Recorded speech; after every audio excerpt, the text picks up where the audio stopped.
มื่อนี้นี่เขาเดินทางส่งต่อทีนึงคือเอาเพื่อเอาเปล่านี่ปุ๊บแล้วก็ย่างขึ้นถึงปุ๊บประมาณ3 กิโลหรือ4 กิโลกว่าเชียวแต่ละเทือนี่ใจสิขาดเป็นจะได้ไอ้ดองไวบ่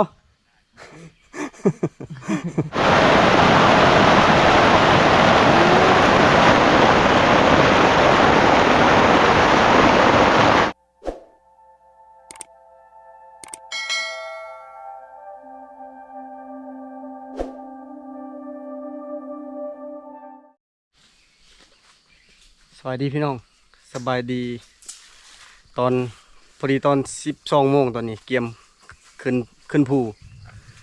พอดีมหอแล้วก็จอดเทือไว้เกียมเข้าป่าเข้าดงแล้วบัดนี้โอ้กระตุกนำเกียมพร้อมบัดนี้เตรียมพร้อมสบายดีอ้ายสบายดี กลับมาหาพ่อเฮียงอีกเลยทุกคนเลยโอ้ยูเฮิร์นเป็นเเกียมผักเกียมยาเรียบร้อยแล้วนะมื่อนี้นี่เขาเดินทางส่งต่อทีนึงคือเอาเพื่อเอาเปล่านี่ปุ๊บแล้วก็ย่างขึ้นถึงปุ๊บประมาณ3 กิโลหรือ4 กิโลประมาณนั้นแต่ว่ามันสั้นค่อยเคยขึ้นแล้วมงนี้ฮะประมาณต้อง2 กิโลไปปลายแล้วขึ้นภูนะเราเตรียมใจไว้แล้วคิดว่าพักผ่อนในประมาณ5-6 เทื่อจังหอด6 เทื่อพอได้จังหอดไปเกียมแล้วมันขึ้นทางนี้ทางเก่าแหละทางขึ้นล่าสุดนี่โอ้ยพี่น้อยเครื่องไหลดิ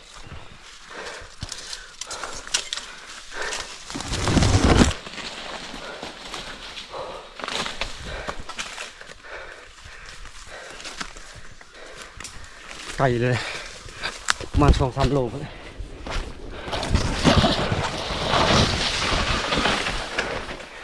ทางมันสั่นแต่แคมซีเลย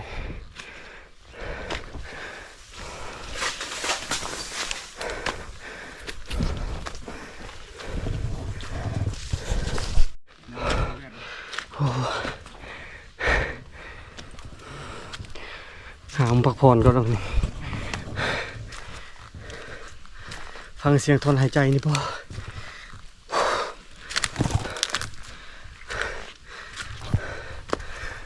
เครื่อง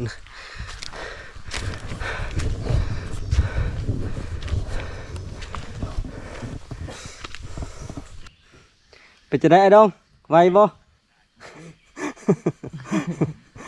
เบิ่งสีนั่นนี่โลดได้แต่ว่าย่างมานี่พอแห้งแล้วพากันพักผ่อนมา5 คน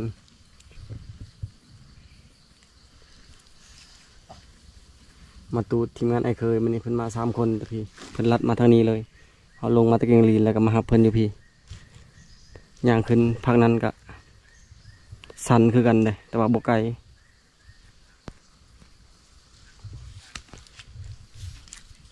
เอานำมาเก็บในมะขลัง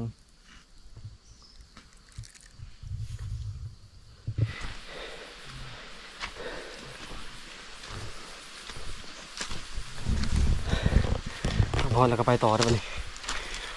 พี่น้อยกว่าเชียวแต่ละเทือนี่ใจสิขาด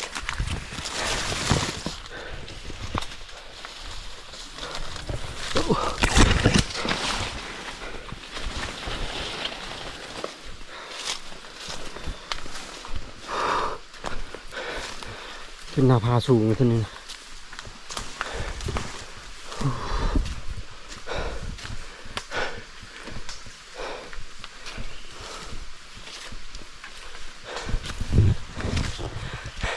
เดือนนี้3 เทือแล้วได้ขึ้นภูแห่งนี้นะ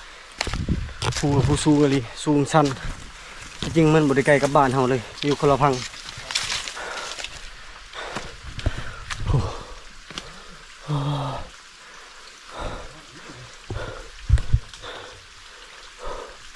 ชันลงไปเลย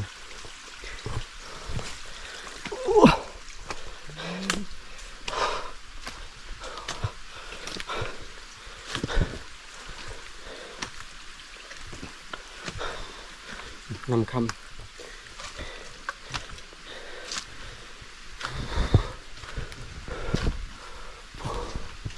ต้องพุ่นอ้อมไปพุ่นอีกนะฮามูนจะซื้อน้องสาวนี่รถเรากินน้องใหม่เท่านี้กินนอกกล้วยนำ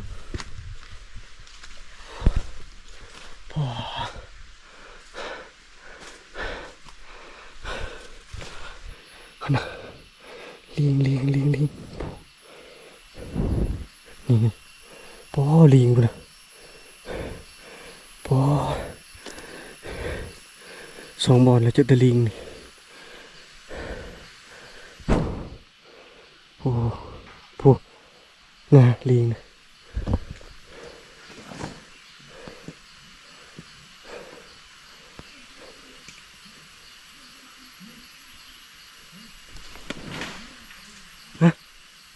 ดู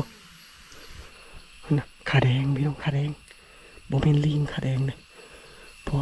ะเป็นพุงสาวโตบุหลายตัวเองเลยแต่พี่นะตรงใหญ่เลยนะ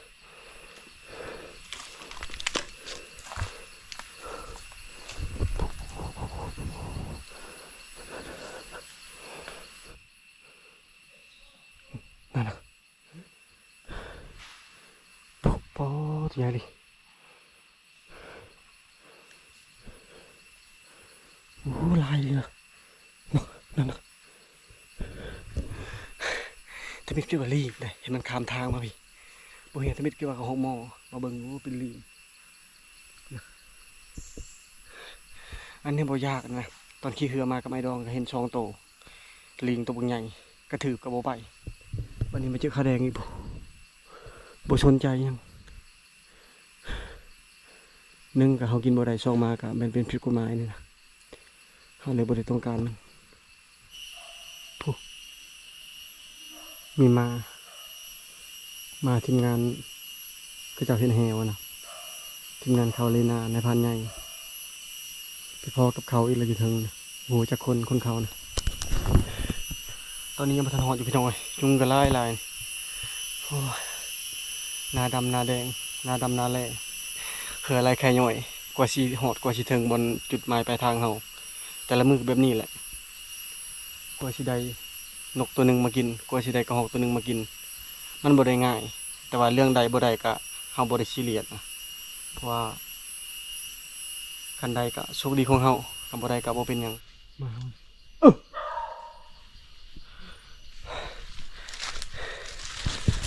เก็บมาเฮานี่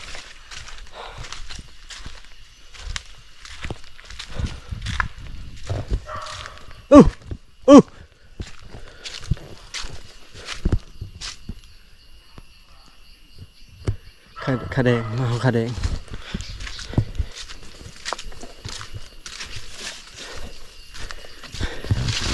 ไก่ชกพักชิฮอดพักสุดท้ายแล้ววันนี้กว่าชิฮอดพี่น้องเลยมากอย่างล้นโอ้นี่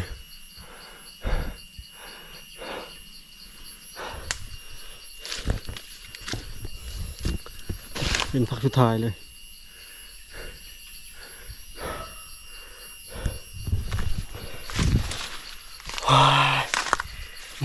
ไม่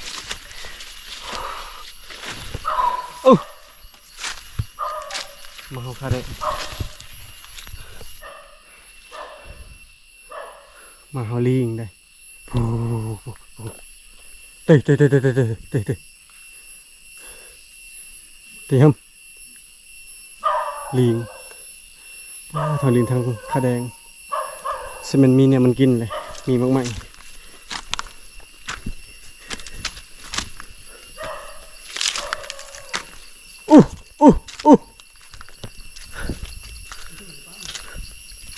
เมื่อเนี่ยเยอะเนี่ยมันลิง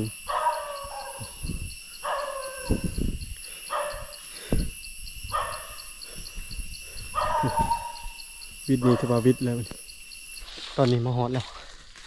มาฮอตอันบนเพียงนะยังไปตัวหนึ่งก็ฮอตบนผักว้าเมื่อยดิพี่น้องมีแต่เนื้อกับเนื้อได้แต่ว่าเนื้อกินบ่ได้ทางลิงทางคาแดง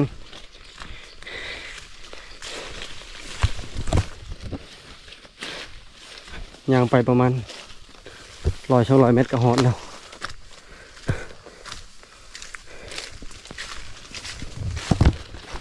ขึ้นมาฮอตบริพอเลยนะทีมงานเพิ่นคือสิกลับแล้วเพราะว่าตอนขึ้นมาพอดีเห็นหมาตัวเดียวนะหมายังเหลืออยู่นี่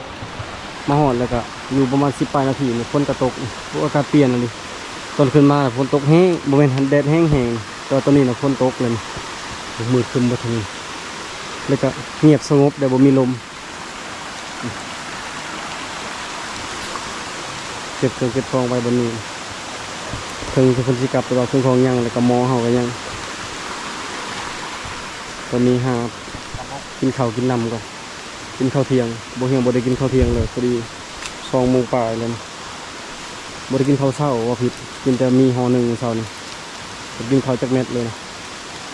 หาก็สิกินข้าวเช้านี่แหละโอ้ตอนทับดีอะดิฝนตกเลยพี่น้องนะ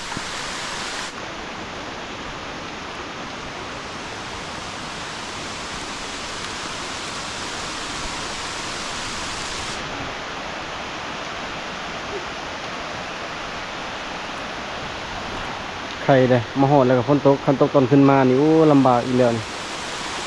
ตกแห้งขึ้นแบบนี้โอ้เอาโอ้ฝนตกแห้งแล้ววันนี้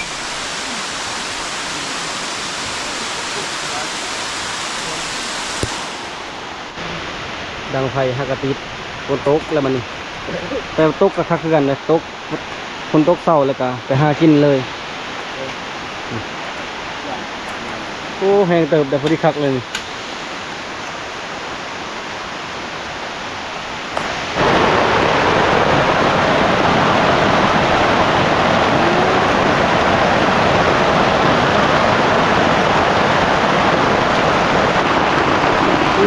ตกเลย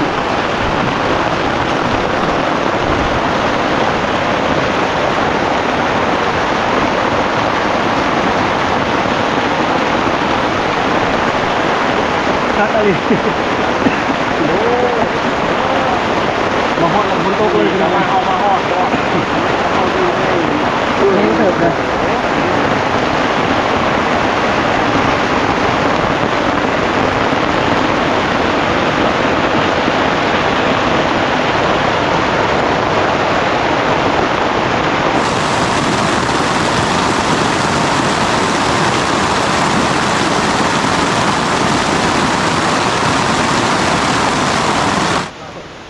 พอดีเสาตกเรียบร้อยตกประมาณ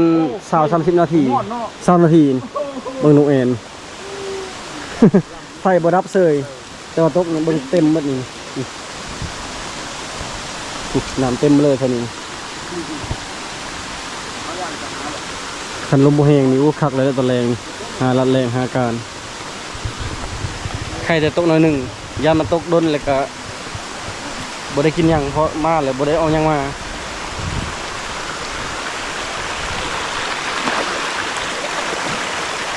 ก็นำคุณครับเลยวันนี้ปีนี้หอสมมาจากบ้านมาหอดปุ๊บแล้วก็ได้สมมูปลาปั๊บอันนี้ใครจะมาหอดทันบอแล้วโอ้ยเครื่องคองนี่เปียกเบิดมาหอดประมาณ10 นาทีกับพ้นกระตกพอดีหากินข้าวเช้าได้บริเวณข้าวเที่ยงจน2 โมงปลายเลย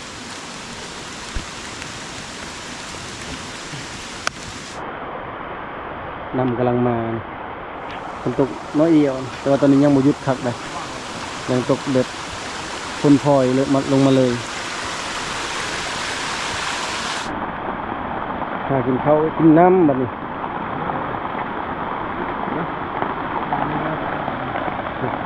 น้ำมันค้างเอากินข้าววันนี้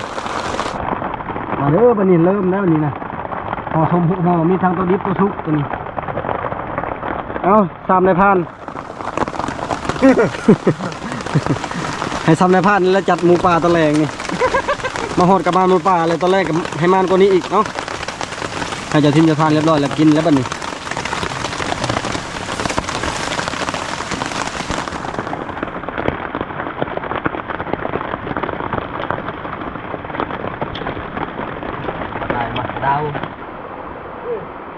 คือสิเศร้าคักได้บัดนี้ยังตึกๆปอกตก2 ครั้งนี่นะ2 เทื่อแรกมันตกแห้งเทื่อที่2น่ะบ่แห้งปานใดตัวตัวนี้ก็ยังตกอยู่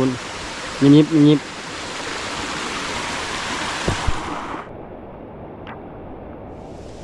โอ้เมื่อกี้นี้อยากเศร้าเลยได้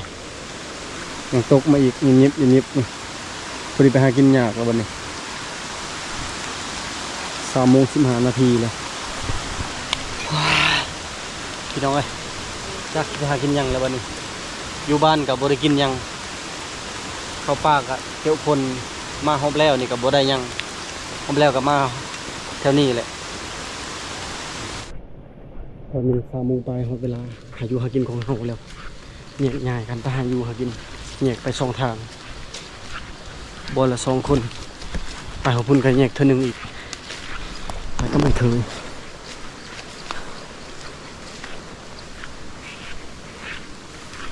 คนหากระเสาตกหายิงกระหอกยิงกันเลยนี่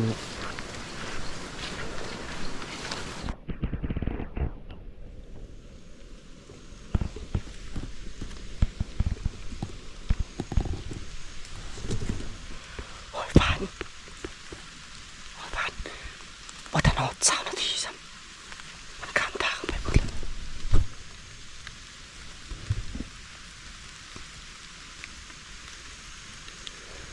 ฟังเสาบนตกกี่แล้วลงมากลางถนนไปหมดแล้ว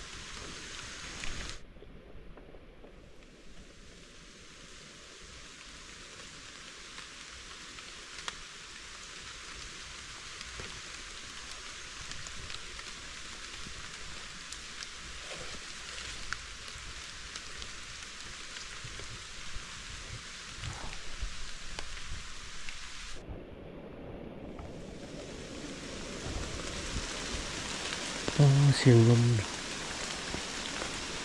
ฝนยังบ่เช้าตกอยู่ลมก็มาแล้ว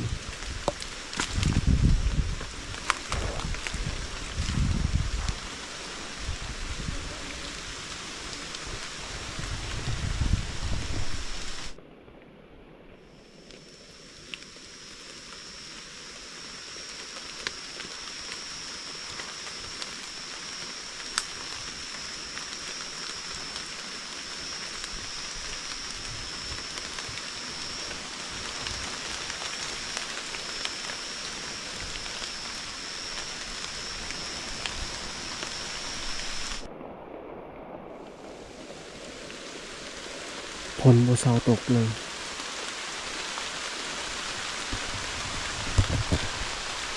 โอ้หากินยากเลยพี่น้องฝนบ่เซาตกที่2 โมงยันมืดเลยบ่ได้พอก็หอกบ่ได้พอยังจักโตเลย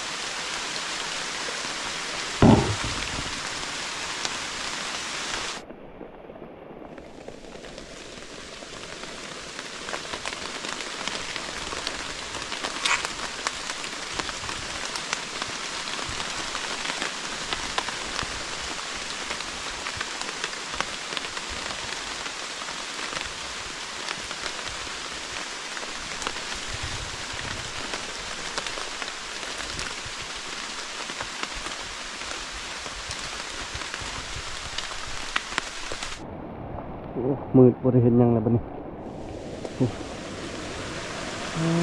พี่น้องฝนตกเฮ็ดเช่นเลยตกก็จะมาหอกจนตอนนี้บ่ทันเช้านี่ถักมันอุ๊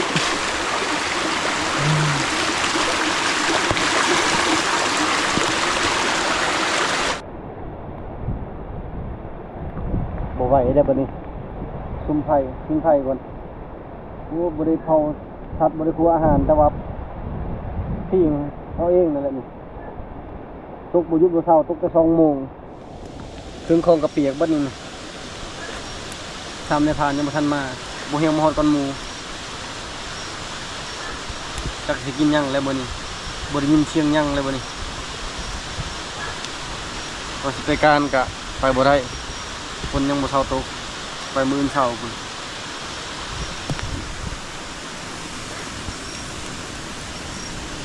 ก็ลมฝนยังบ่เช้าลมกลับมาก่อนแล้วมัน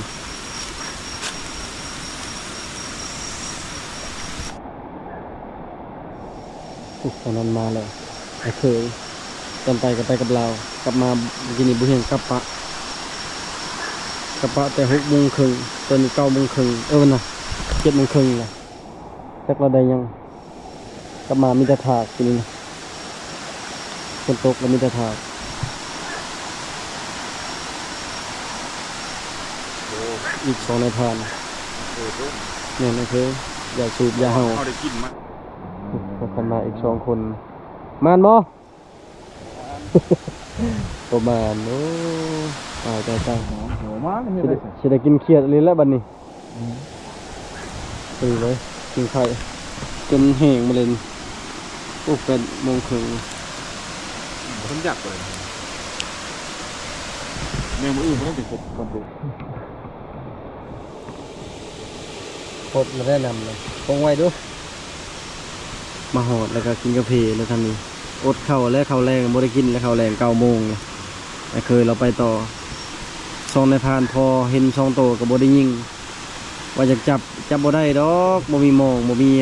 ตะนางขึ้นแห้งเลยกินไข่ตั้งแต่มาหอด เฮาก็เส้นได้ยี่เดี๋ยวนี้อุ่นแล้วเดี๋ยวนี้ อุ่นเลยนะบัดนี้มันไปจับแล้วเนาะเครียดบัดนี้ นี่มืออื่นก่อนมันบุกินไม่ได้มันนี่เลิกปะ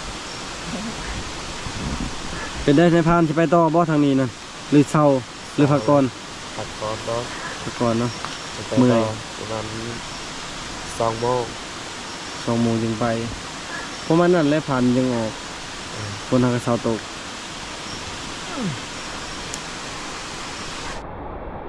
บ่ได้ไปต่อได้พี่น้องเลยตอนนี้พอดี9 โมงป่ายแล้วมีแต่5 โมงอยู่โมงนอนหานอนพักผ่อนก่อนเมื่อยตอนขึ้นมาว่าสิฮอดนี่แต่ละเทื่อเนี่ยโอ้เต็มใจสิขาดกับบ่เฮียบ่สบายเนี่ยเจ็บอยู่เบิ่งซ้ายมือนี่เจ็บหน้าท้องนี่ก็คือไปปวดเป็นนี่มาแค่หลังพอเฮามาพี่เฮาก็กินน้ำแบบน้ำบ่สะอาดนะบ่ได้กันตองอีหยังกินแล้วมันก็สะสมเจ็บแต่ว่าก็ต้องเฮ็ดเวียกคือเก่าแหละมื้อนี้ก็บ่ได้หยังมามื้อนี้ก็มาฮอดแล้วฝนตกก็มีแต่ทางเมืองอื่นเช้าบ่ได้ลุยใหม่แล้วตอนนี้ก็สิหานอนพักผ่อนก่อนสำหรับอีพีนี้ก็ขอจะไว้เพียงแค่นี้ก่อนพี่น้องเอาไปติดตามในทีมอื่นไปก่อน